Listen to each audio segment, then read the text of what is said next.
I wasn't live. So there. Hey there. We're moving live.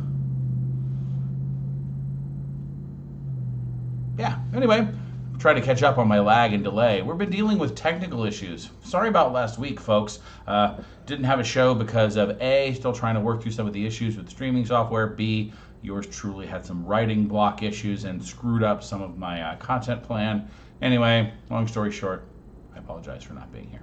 So, the other cool parts again. Well, hello there, David Mary. So, other cool parts, we've been talking about learning some new stuff with the software. So, you're going to see a video tomorrow on the grid. That is the grid that we use to do deductive wine tasting in the Court of Master Sommeliers. So, anyway, I don't know if I'm repeating myself here. It's kind of weird because I'm on that delay. So, anyway, but I will move right along with content for the week. So, let's talk about content for the week.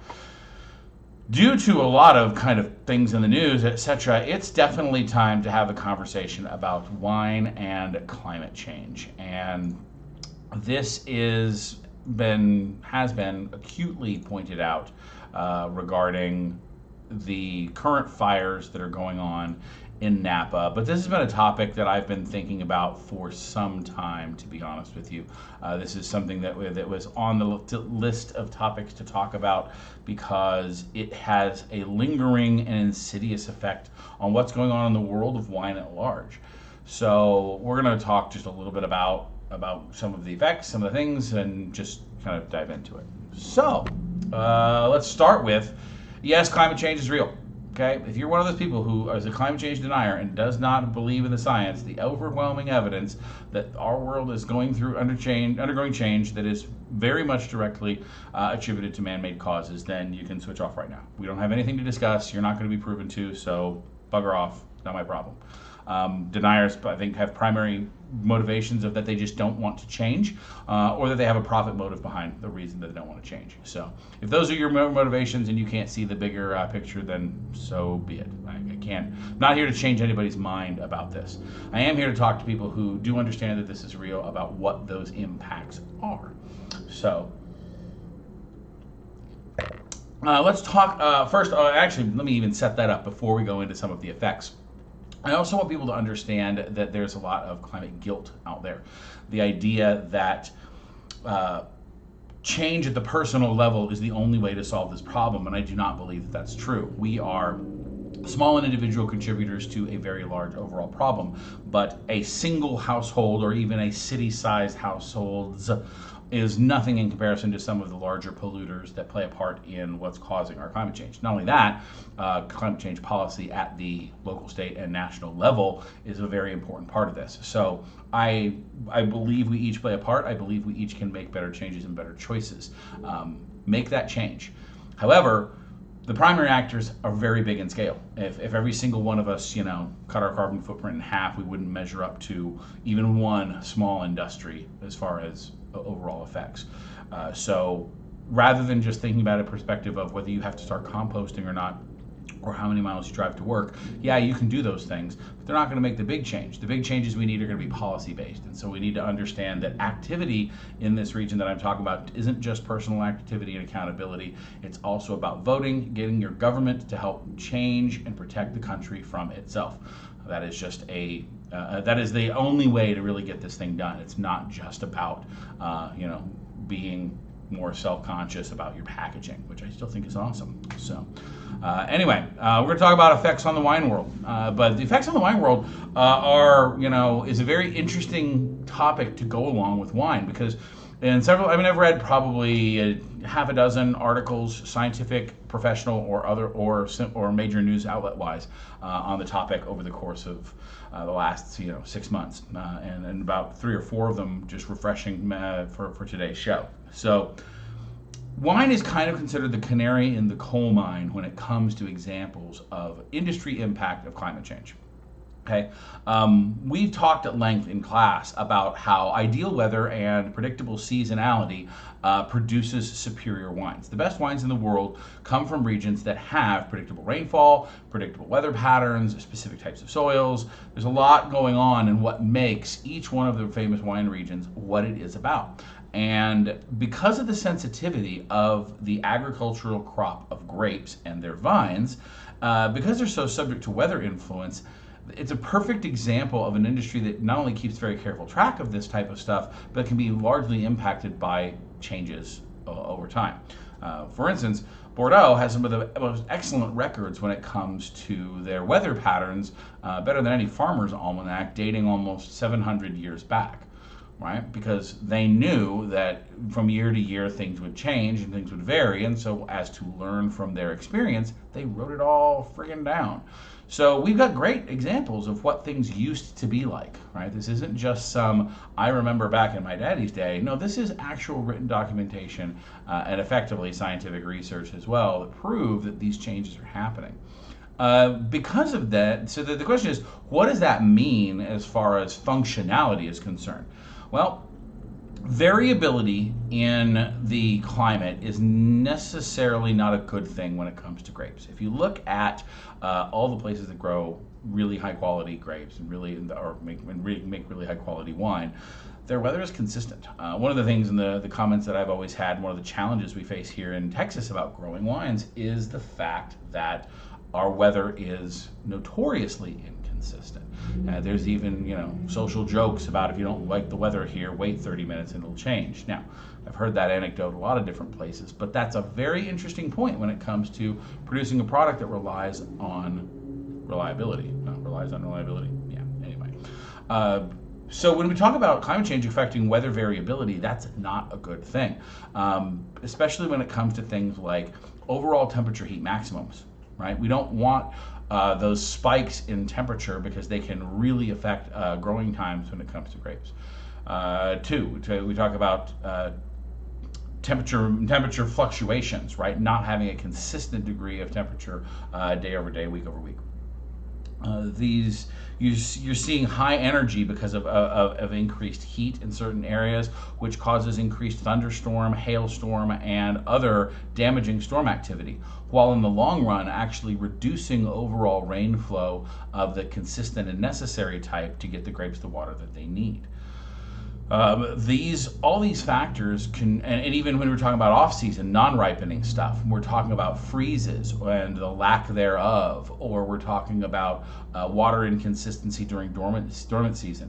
These make the grapes vulnerable to parasites and pests that can impact and later destroy crops and/or have long-term effects on the product.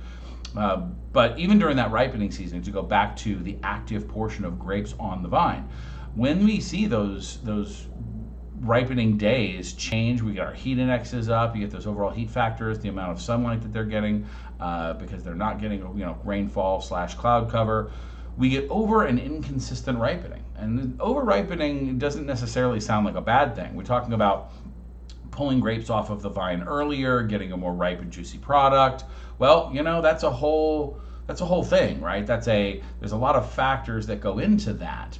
And we could think, oh, well, that must be good. Well, not necessarily. Certain wine styles and types depend on that not happening. But also, when the grapes mature too quickly, when they're rushed through that process, rather than having a slow, consistent build, it can screw with the internal chemical composition of the grapes. It can screw up things like tannins and a lot of the phenolic compounds that go into making the wine what it's going to be down the road. So, it's like going through, your teenagehood in just a fraction of the time that you'd want to go through such a horrific event, right? It's not good for the grapes, and that in turn is not good for wine. So when we talk about this, always remember that we're talking about weather patterns now, and I want to make a very acute point that weather is not climate, and we're talking about that overall pattern change. But when we do talk about this, they are inextricably linked at the point of what happens on the ground in the vineyard. So how are wineries adapting is an interesting thing to see in the first place, right? We're talking about wineries. First off, they're moving. Now, I don't necessarily mean they're physically moving sites and changing where the wineries are, but they're changing where their ideal locations are, and they're changing a lot of their functional viticultural practices as well. For instance, simply by changing site selection. Gunlock Bundschu, for instance, is an example of a Sonoma vineyard who's making Cabernet Sauvignon, and they have a high altitude and mid to north facing Cabernet field that's where they source their Cabernet grapes from. Its overall experiences a little less heat than its neighbors over in Napa or even elsewhere in the Sonoma Valley. And that particular type of cool-ish weather helps that grape maintain intensity and acidity and have a really good product, even though the overall temperature elsewhere might be too high. So having to change where you plant things is one. Now again, that seems more like an adaptation to existing conditions and isn't necessarily a bad thing.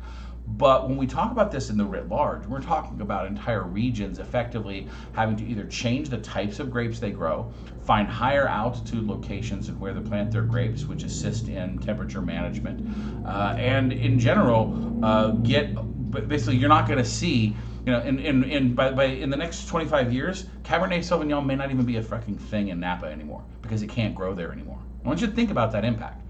We're talking about hundreds of years of wine history that'll be thrown out the window, that you're not going to get that anymore because, well, we couldn't make a change. That's the type of thing we're talking about in the long run. In fact, in 2019, the Union of Bordeaux, AOC, and Bordeaux Superior winemakers unanimously approved a list of 7, quote, varieties of interest for adaptation to climate change. Okay, we're talking about Bordeaux, the home of Cabernet Sauvignon and Merlot, effectively, right? And all of the Bordeaux blends that go along with that. Changing over to wine grapes like Arenosa, Castets, Marcellan, Touriga Nacional, Alvarinho, Lilorilla, and Petit Manseng. I bet you've only heard of maybe 2 or 3 of those grapes. As a professional, I know I've only heard of about 3 of them. Okay? That's going to be a major change, right? That's something that they're having to do now because they recognize their future depends on it. Because we're, again, unwilling to stop that far-moving train. So, this general attitude sometimes that people have of when one door closes, another door opens is great, and until you try and move your home and move your entire business to somewhere else that isn't vulnerable to the effects that caused the change. It's far more difficult to move and change those things then than it is to make change now. And that's kind of an underlying theme that I think we see all, coming out. So, well, welcome back to Miss Shannon Hops. And yes, thank Marks. We're going to talk about Chateau Boswell when we talk about wildfires here in a minute. So, and that's hello to Miss Donna as well. Didn't catch you earlier. I apologize. Running on my delay. So anyway, that whole thing about changing policy now to prevent future drastic change is something we all need to be thinking about. But other than grapes, growing, etc., let's talk for a minute about direct and visible impacts. This is the part that kind of got this going in particular this week. I don't know if you guys have seen the post that I made on Facebook, but the California wildfires, specifically one of the fires called the Glass Fire, began impacting the northwestern portion of the Napa Valley earlier this week. Wildfire activity in California has doubled since the 1980s. By causing increased heat of overall warming and climate change. This increases dryness and lightning strike activity. This was an interesting thing that I actually didn't understand about wildfire management and wildfires in general. And they always talked about the heat and the temperature coming down and it having some sort of effect on the fires. And I thought, how is that even a thing? How is the difference between it being a 90-degree day and a 95-degree day, the difference in something catching on fire? And what I read and understanding some of the wildfire science about this, it isn't necessarily about the actual temperature of the air. What it is it's that energy coming around, and it's lightning strike and storm activity that tend to cause these things. When you build up all that energy and you steal out all the rain in one particular area, and then you set off a match somewhere else with a lightning strike, that's when you're in real trouble. So that heat doesn't necessarily bring along the difference between, it's not changing the point at which the fire starts. It's just making it more readily available for it to do so. That is something that I found fascinating and didn't understand because for a long time, and been looking at this for many years of my life, by the way. But of course, then there are other factors, the things that happen in the biome, etc., over the course of climate change, things that set us up to have fires like this. For instance, overall less water means the trees have overall less sap. Sap is their primary defense against pest activity. So when you have pests like the bark beetles and other things that come and kill trees, that equals more dead trees. More dead trees equals more exposed fuel sources, which are then, that are then vulnerable to fires. Healthy trees are actually less prone to fire damage than dead trees, as you can probably imagine if you've ever tried to set a fire. Green wood does not burn, for instance, and bark is actually a natural protective. They're evolutionarily designed to survive wildfires until we screw it up. So in the last week, 2 of the 9 locations that we visited on the WineShark tour to Napa, Sonoma, and Lodi in 2018 were destroyed or affected significantly by the fire. Chateau Boswell was burned to the ground, and lost an entire wine library from 1979 to the present. Reports are still coming in about the overall effects, but effectively the winery is gone. That there are dozens of other there's other offs about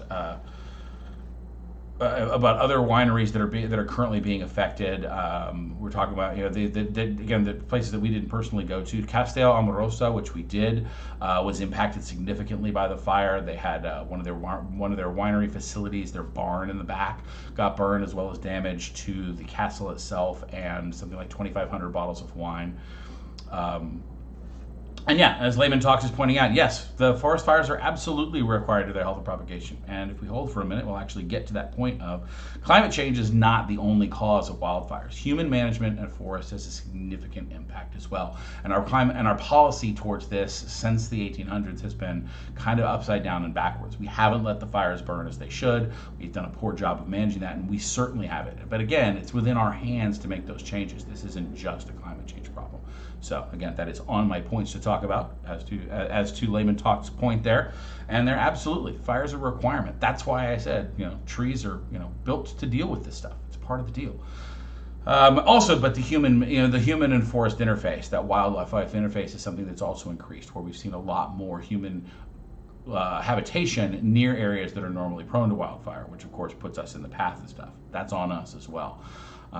But anyway, back to locations specifically impacted and some of the things that some of my guests have been to. Chateau Montelena, 3rd location. Not damaged by the fire directly, but they had to cancel their 2020 Cabernet Sauvignon and Zinfandel harvest 2 weeks ago because of smoke taint. Right, that lingering smoke in the air gets into the grape skins and can have a definite impact on things as they come out. Again, it has to be fairly intense and fairly exposed to. There's some specific conditions. It can't just be, I can smell the smoke in the air, therefore the wines are going to go bad. Reporting down at Lang Twins, a 4th location which we went, which is down in Lodi.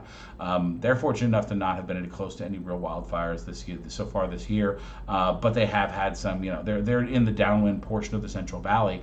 They have a lot of places where you can't go outside without it smelling like a campfire for weeks at a time. But their harvest so far, as they know, has been unimpacted. So that's one of those things. That's exactly one of those things. And yes, the Layman Talks. So let's talk about beetles and the forest. That's exactly right. The no fire. It's that vicious cycle, right? It's like we don't do this, so this happens, then this happens. Add in the fact that there's not enough water coming down because of change, and there we go.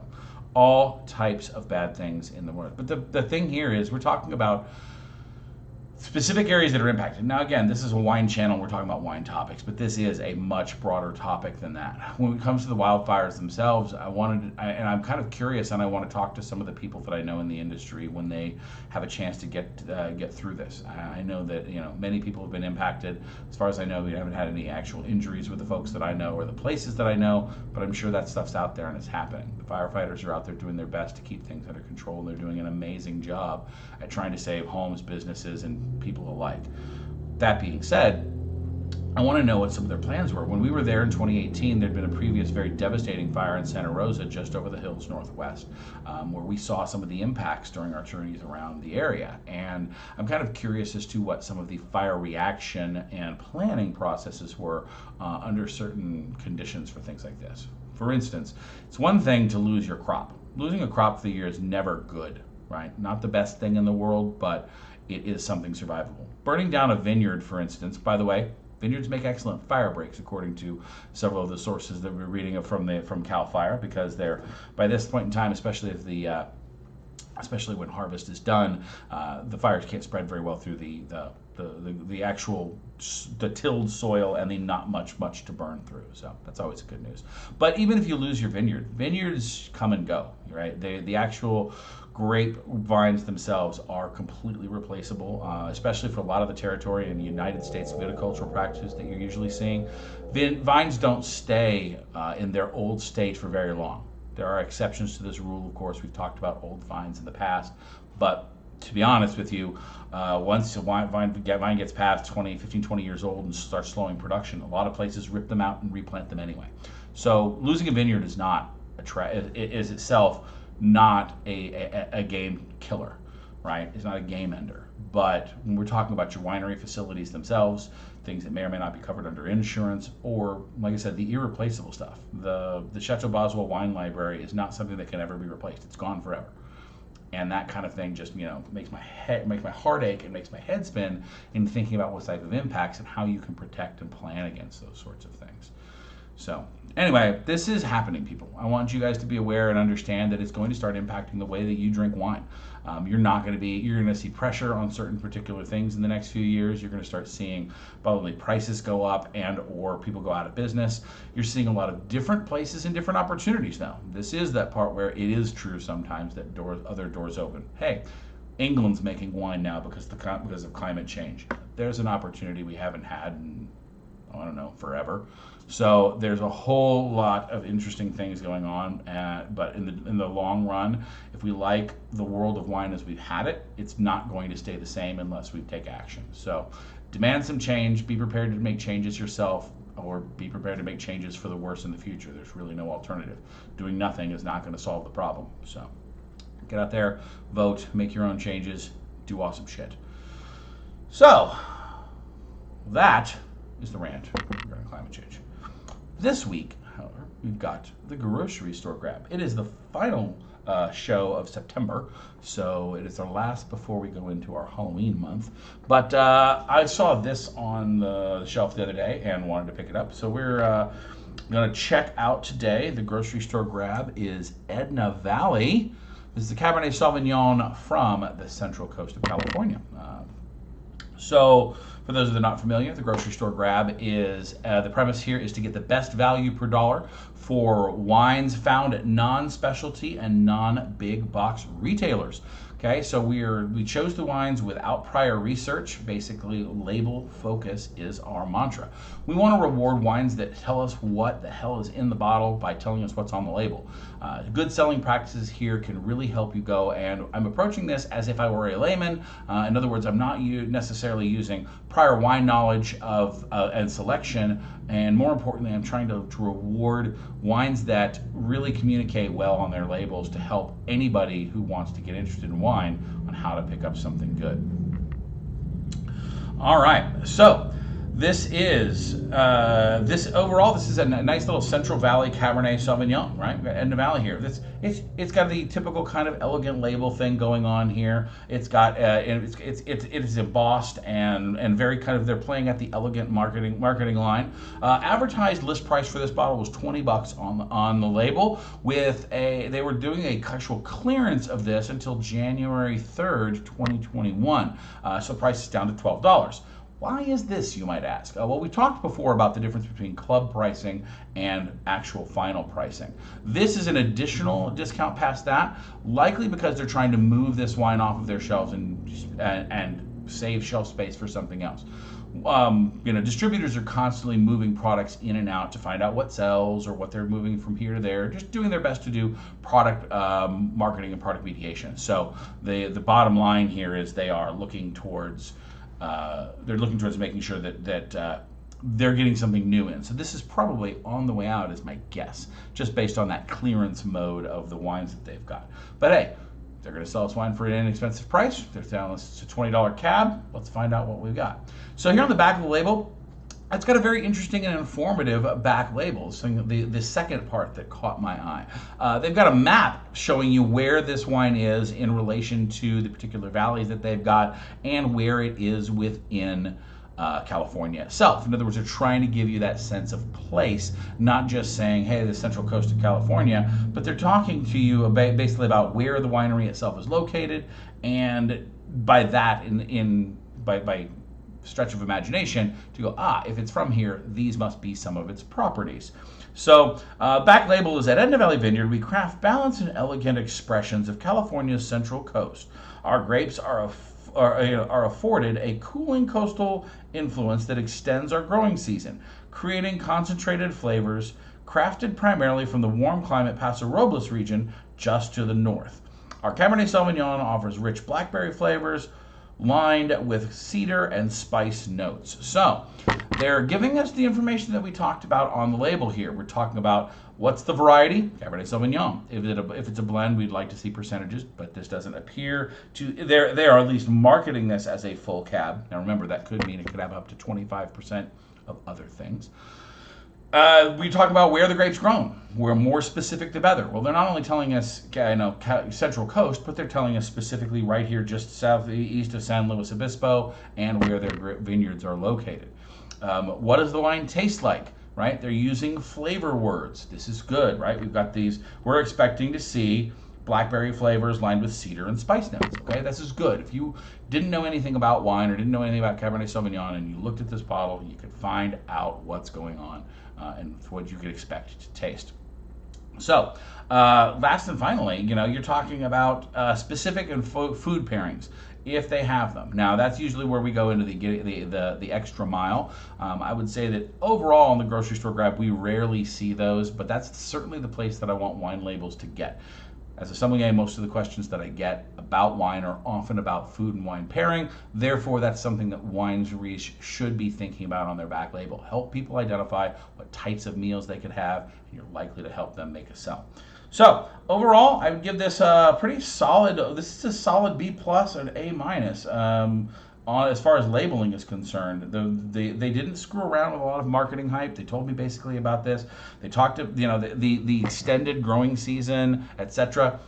You have to kind of know a little bit about wine or grape growing to understand why that might be important. That's not necessarily a layman's term, but that means I think they're catering to both angles, right? They're telling you if you understand about wine, they're telling you a little. If you're new to wine, they're telling you a little. That's a good darn label, if you ask me.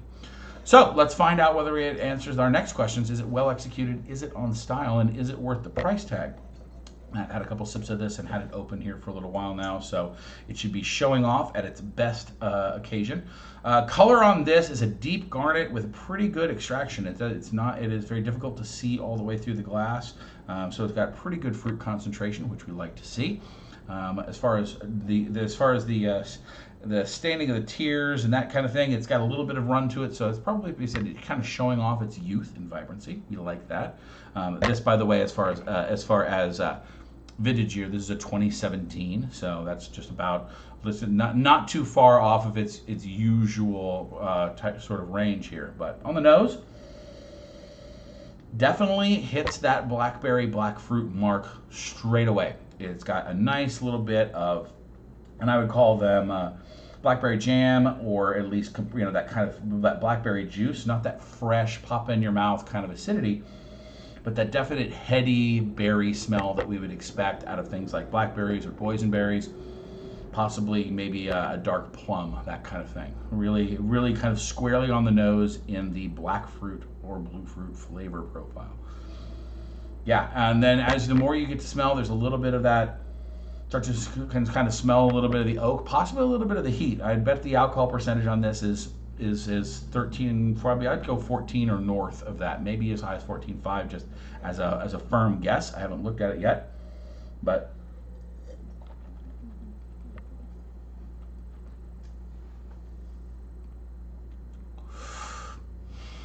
okay, on the mouth. Swirl that around. You're going to get a nice all-over tannin attack. It is firm. They are grippy, but they're doing their job. They're carrying flavor along with them. One of the first burst of flavor I get is that warm blackberry pie kind of sensation.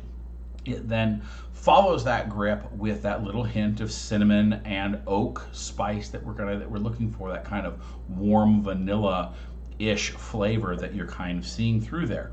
So, really getting that nice full-bodied example of style. Now, after it comes through on the outsides, the tannins on the outsides and lining of your mouth, in the middle and the front of your tongue, It's got kind of a hollow center. It is full body, but doesn't have that length of flavor. Now again, for playing at this price point, that kind of fits what I would expect. In other words, we're not looking for something that's going to have that big, rich, wildly engaging full body nature, but a Central Coast cab like this definitely is carrying that nice big grip. It's got blackberry, it's got plum, it's got really good examples of the style. I mean, when it comes to that question of is it on style? Oh yeah, I mean this is kind of run of the mill, and I don't mean that in a pejorative sense at all. What I would call a classic cab. So is it well executed? Yeah. It's a little, again, it's a little monodimensional as far as the flavor profiles are concerned. It's got that one kind of fruit note, and it doesn't peel across labels or layers rather. But it definitely, I would say, it's well executed. They're not producing a flawed or poorly made wine. It doesn't feel like they're cutting corners at all. Right? We don't have any of that sort of weirdly extracted, hyper oaked kind of thing.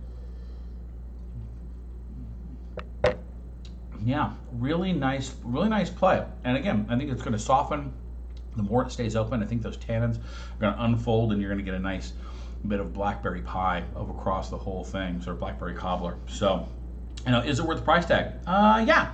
I mean, especially at that $12 clearance point. I mean, I'm imagining this normally sells about $15 at normal price. So this is a great little $15 cab that I could certainly recommend at that price point. And especially one of the better Central Coast cabs that I've seen outside of, say, maybe Liberty School in that price range in the last little while. I'm pretty impressed with that. I've kind of seen some variation there, where Central Coast being one of those places that is playing in that sub 20 market a lot, and what I think you're going to get is a wide degree of variation of quality at very small dollar increment amounts. The difference between some of these $15 wines versus $12 wines is kind of hit and miss, and normally I wouldn't call that enough of a difference to be significant, but that fact is some of the wines we're getting aren't nearly at the same level of quality that I would hope for at that same thing. In other words, you could take that exact same dollar, spend it on something a little more reliable, and I think you'd have more consistent results. But that is exactly the difference between going with names that people that you're familiar with, established wineries, and a lot of these secondary or second labels. That's that real question: is can you trace that lineage back to who exactly is making this wine in the long run? Is this a sub brand of somebody else? Are they just financially a part of a bigger family? Do they have independence over their winemaking? Or are they a clearinghouse for other big wine products where they say, hey, we've got tons of grapes, let's produce them out over here? That's the type of thing we try and avoid, right? Those kind of mass-produced industrial class wines that we're going through. So anyway, Edna Valley, certainly something that you guys should check out. And especially over there at Tom, if you can pick it up at your local Tom Thumb on clearance like I did, I'll probably go snag a couple of bottles for the cellar over the fall months here, just because of that price tag is a really good option to check out. So, and we're sorry to Shannon in advance for not having to be able to enjoy a glass, and she's still on duty. So, all right, so let's see. If you review the National Interagency Coordination Center total wildfires in acres, you'll find that the fire-burned acres have significantly dropped over the past 100 years. Congratulations. That doesn't really matter when it affects the fact that the country's still on fire right now.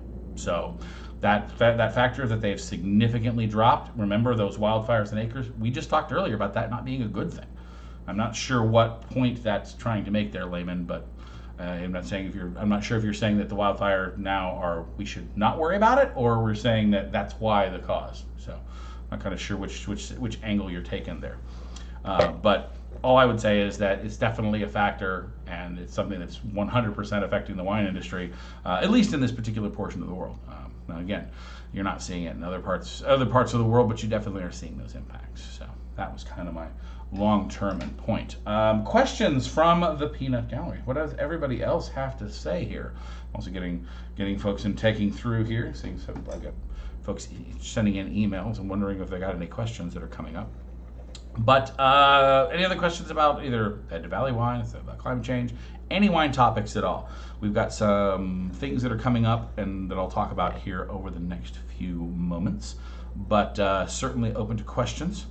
A big bold red that you would go for, you'll check it. Yeah, Shannon, this is definitely up your alley. This is that perfect blend of of grippy tannin that you enjoy. You like that wine to be bold and purposeful. This is bold and purposeful with, and again, with a price tag that's pretty darn reasonable. I mean, that's definitely something I could recommend for your particular palate.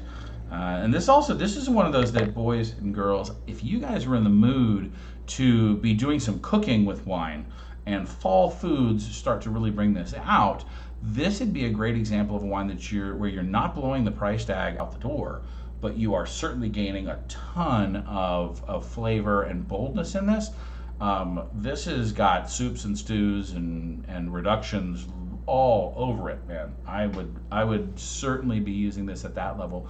This is one of those where you buy 2 bottles, you buy one to put in the food and one to put in the chef. That's certainly where you do that, because it is equally good at putting in your mouth as in your food, a rule that I always have. But remember, you don't necessarily have to blow out the bank and go spending $30 or $40 on a bottle of wine just to put it in your spaghetti sauce, as they were. So this is a great example of something that I think crosses that line neatly.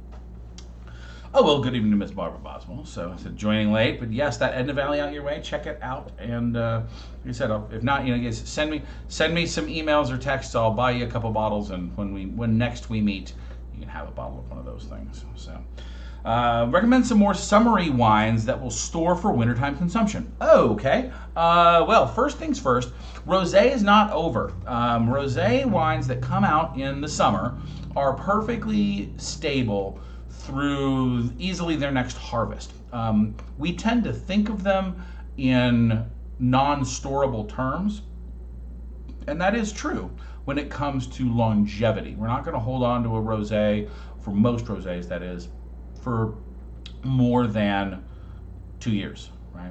But that's the thing, 2 years from their post date. Most rosés are coming out the year immediately after their harvest, so a 2019 is coming out in 2020. All those 2019 wines should easily hold till 2021, 2022. Right, they're not gonna go bad.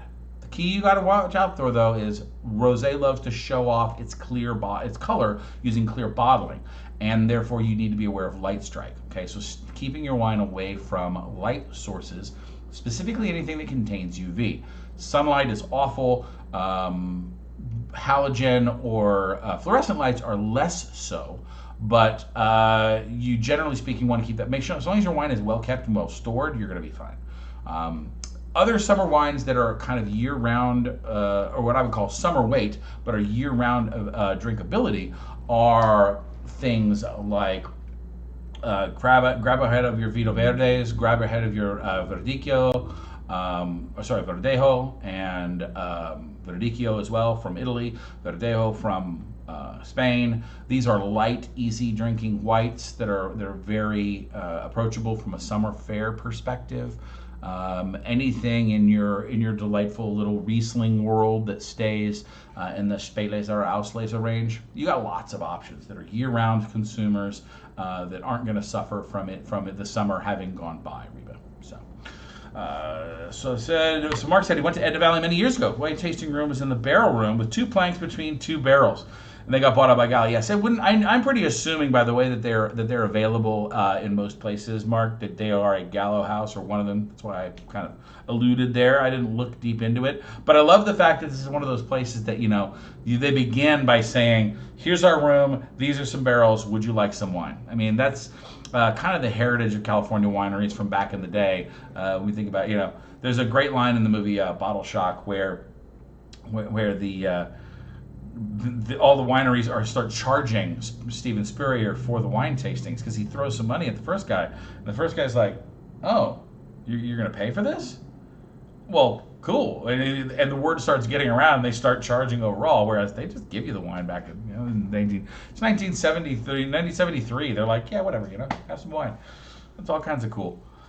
So I said you'll tuck it away in your wine fridge. Yeah, that's the key. As long as you've got a wine fridge, Reba, and even then, that's that thing where if you don't have lots of room to store, take a case of whatever, right, a good sturdy box, and put it in a closet in the interior walls of your house, and you'll be fine. Keep it away from odors, vibrations, sunlight, and heat variation, and you'll be okay. Those are your primary things to look out for. Mom said Chateau Boswell started out on the Boswell screened porch. Yeah, I mean, how that place and so many memories that go through with some just starting up from nothing, right? And what's really cool is this is not unique. This isn't just a U.S. and American winemaking thing. You're going to go to a lot of places across the world that just have this tiny little feel, right? I mean, and it's just winemaking is basic farming. It's just a different style of farming. It comes out with a more fancy product in the end than a piece of asparagus, but in the long run, there's still a bunch of farmers. And whether you're in France or Germany, Italy or Spain, Argentina, Uruguay, Chile, Argentina, South Africa, doesn't matter. I mean, yeah, you're going to go to some places they're going to have big, huge, production facilities, etc. But you're always going to find some guy that started with a garage or a barn, decided to grow some grapes and make wine because he liked the way it tasted, and he thought it'd be something cool to do. We were talking about the Diatom Chardonnay from Central Coast, from Santa Rita Hills, San Ynez. There's even right now, right? You're talking about these rock and roll, California producers that are kind of doing some real edgy stuff with various Santa Barbara and San Ynez County wines, right?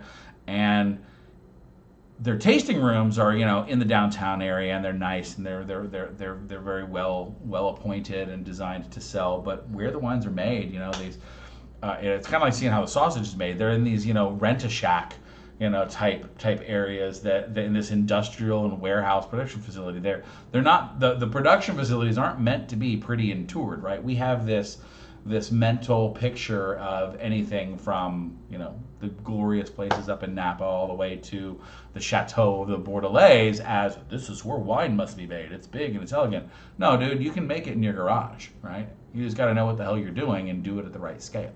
So, Shannon says, have you a favorite wine food movie? Okay, there's a whole list, Shannon, of wine food movie combos. Big Night, of course, is one. In fact, we played Rosemary Clooney's Mambo Italiano to kick off the Italian wine show last week. It was epic. So let's see, what else have you got in the wine food world? Somm. Great movie, talks about the whole sommelier process and becoming a master sommelier. Somm and the second movie are excellent examples of wine food night kind of things. I recommend making a charcuterie and watching Somm at any given time. The third one, a little less so. It's about the international competition of Paris. So then you watch Bottle Shock and Somm 3 together. That's a fun combo. There's if you're in the mood to kind of learn a little bit and get angry at your television for a bit, there's Sour Grapes and the Red Scare. Sour Grapes is about the counterfeiting of very high-end wines like the Domaine Romanée Conti and a guy named Rudy Kanurawan, and how he scammed the wine world for millions and millions of dollars. And then there's also the Red Scare, which is basically about the rising popularity of the New World wealth of China and the buy-up of French wines as for the nouveau riche in China. Right, lots of money, lots of things to go around, and how the wine world is coming and kind of adapting to that and dealing with the fact of, you've got lots and lots of billionaires wanting to spend lots and lots of money, and the up-and-coming Chinese wine market. The fact, and I don't mean wine market of selling, I mean wine market of creation. They're going to be starting the wine market of production, which should be very interesting. So that is another great example. Food movies in general, that's the other thing. 100-Yard Journey. 100-Yard Journey, is that right? Yeah, 100-Yard Journey. I want to say 1,000-Yard Journey, but I think it's pretty much only 100 yards because the places are close. Fantastic food movie. Have some wine along with it. You're going to love that one as well. I'm trying to think what else is in my foodie list of food and wine-worthy combos. I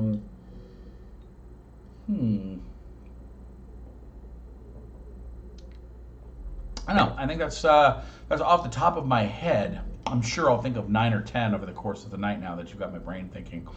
But yeah, Big Night and Somm are probably my two at the top of the list there. Stanley Tucci's got a great show on Amazon about wine drinking that he hosts, where he brings in various and sundry friends of him. He's not only a total rock star, but B, a big wine aficionado, and I like watching him get silly and sauced on shows and learn about wine. So that's always fun. I've been looking for an interesting wine TV. Oh, there we go. A Year in Burgundy. There's another one to check out. Fantastic little look at what the life cycle of the wine business is.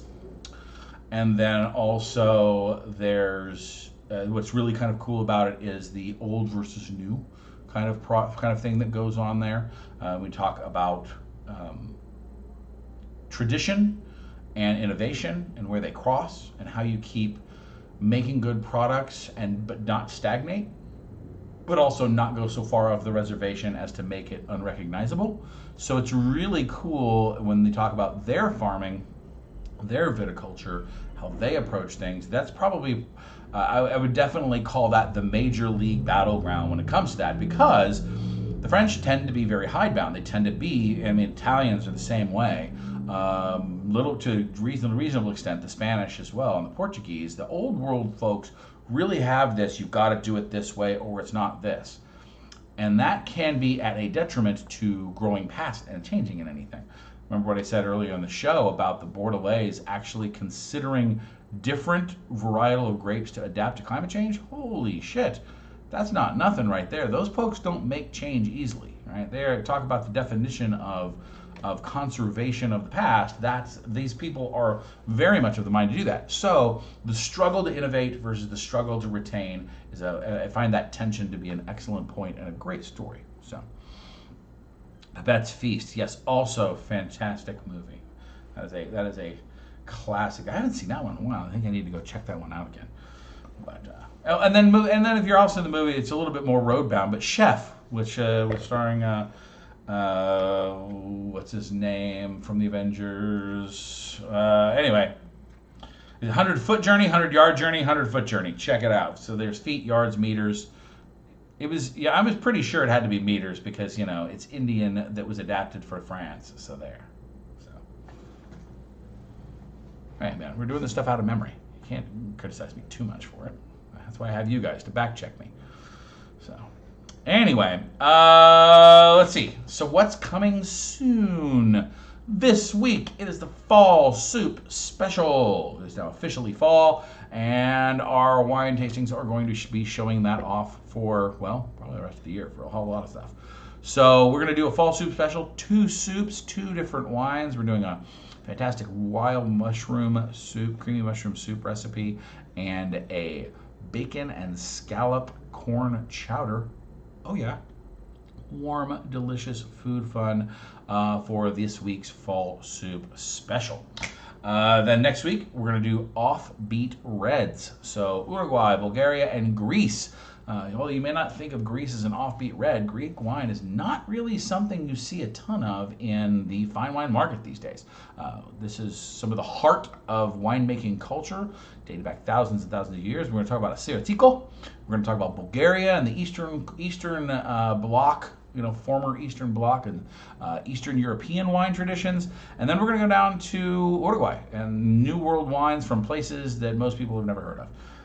And their love of the grape called Tannat, which is an excellent deep dark red. So offbeat red is going to be a lot of fun. You'll see I'll post up stuff tomorrow, so that'd be awesome. But going through the rest of October, right? We're going to do what else is on my list? Allow me to consult. I have a list, These things are capable, and I have access to the internet. So let's see. So we begin October with offbeat reds. Then we've got Wine and Cheese 5. Tomorrow I'll start selling tickets for Wines of Fall, not to be confused with the following week, which is the Harvest Special. There are so many good fall wines that it is not just one show. Wines of Fall is a wine style show. We're going to try 3 of my favorite appropriate fall flavorish wines. And then the Harvest Special will be a Wines Plus show. We're going to add 2 more wines in there, and we're going to feature some fall foods with it. Then in November, we're going to have a low and slow cooked special. We're going to have a holiday wine special, how to pick up wines that are going to go with Turkey Day. It's going to be we're in harvest time, folks, and it is wine's real favorite season. I cannot say enough good things about the shows that are going to come, and I hope you guys will join me for many of these fun flavor experiences, especially the food shows. They're a lot of fun, and believe me, even if you're just a basic level cook, the stuff that I provide full and complete recipes. It's easy, it's fun, it's tasty. Come out and hang out. So Shannon, if you can get a Friday night off, come out and check us out and do a show with it. So Reva says she's starting her soups tomorrow. Sear your scallops on Friday and making fresh bread. Ooh, very nice. Reva's gonna amp it up with a full fresh bread mode. I might have to do some baking myself. It's time to wake up my sourdough starter, as I will finally start baking a little bit more now that fall is getting here. So I've been getting through on quick breads over the summer, but it is probably time for some overnight rise and some delightful California style sourdough. So, all right, guys. Well, thank you guys so much for coming out and for all of your comments. I hope you guys have learned a little bit. Sorry for it being a little bit more ranty than fun, but this is something that I think is important to all of us. And oh, Mom, yes, I will send you the artisan bread recipe from Bob's Red Mill Flour. Good stuff. That's what I made this week to go with my delightful chicken salad that I have been munching on for lunches for this course of the week. Baked a loaf of fresh artisan bread, made some chicken salad, all this rock and roll.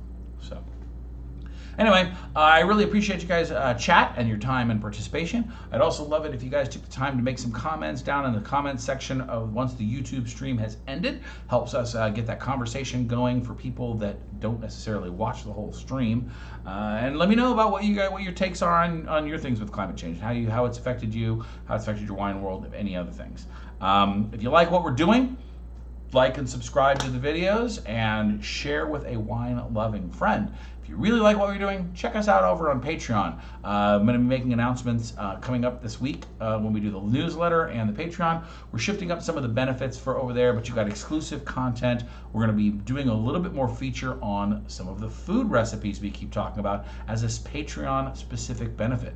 We're going to start off with the lessons I learned about making risotto de cacio del pepe for my mother's birthday. So it was a delightful lesson. I'm going to share my lessons with you on how to make Parmesan cheese stock to therefore cook 4-pepper blend risotto that will knock your ever-loving socks off. So, and Laszlo and Tuco were fine. Laszlo was asleep on the chair behind me, this green one that you see here. And then Tuco is behind him on the floor, directly behind me. So they are delightfully tired right now, and they went to the dog park a little bit earlier. So we've been enjoying the fall weather by good dog park activity. Getting Laszlo to lose a little bit of weight. He's getting a little thick around the time, and then trying to keep the old man exercised and keep his poor knees from seizing up on him because he's old and has 2 titanium knees. So, all right, guys. Well, thank you all so very much. I know that the delay will mean I'm saying thank you as you guys are saying goodbye, but you are always appreciated. I love it. Hope you guys will join us again. And until next week, actually look for a video tomorrow. Until then, I've been your WineShark. Cheers.